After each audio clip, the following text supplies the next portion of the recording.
एक जगह राम कथा चल रही थी। पवन पुत्र हनुमान संयोग से वहीं से गुजर रहे थे। उनका मन हुआ कथा सुनने का, तो वो भेष बदलकर गांव वालों के साथ बैठ के राम कथा सुनने लगे।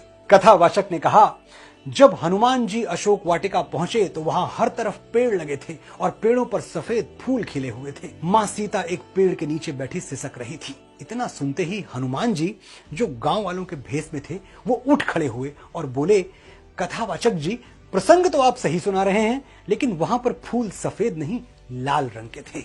यह सुनकर कथावाचक ने कहा, नहीं, फूल सफेद रंग के ही थे, बैठ जाओ। हनुमान जी अपने वास्तविक स्वरूप में आ गए और बोले, मैं स्वयं पवन पुत्र हनुमान हूं, मैं ही गया था अशोक वाटिका, मैं कह रहा हूं कि फूल लाल रंग के थे। कथावाचक ने फिर उन्हें प्रणाम किया और बोले, महावीर, वहां फूल सफेद ही थे। अब हनुमान जी बहुत आहत हो गए। उन्हें अच्छी तरह से याद था कि फूल लाल रंग के थे।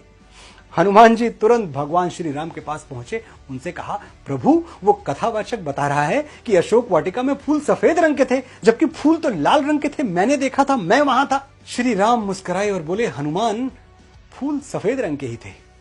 अब हनुमान जी को बड़ा गुस्सा आया। वो कॉन्फिडेंट थे कि फूल लाल रंग के थे।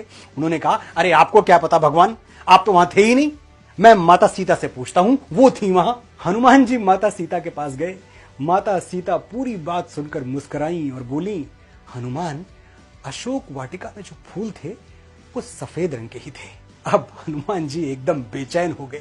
उन्हें अच्छी तरह याद था कि फूल लाल रंग के थे, तो ऐसा कैसे हो सकता है कि कथावाचक स्वयं श्री राम और माता सीता सब लोग गलत बोले। अंततः वो वापस कथावाचक के पास गए और उनसे कहा, आप ही शंका का समाधान करें।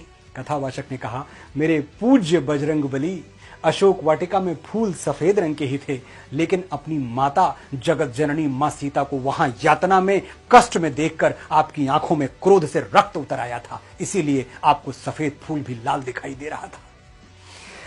तो जीवन के फूल न सफेद रंग के होते हैं न लाल रंग के, वो उसी रंग के होते हैं जिस दृष्टि से आप उन्हें देखते हैं।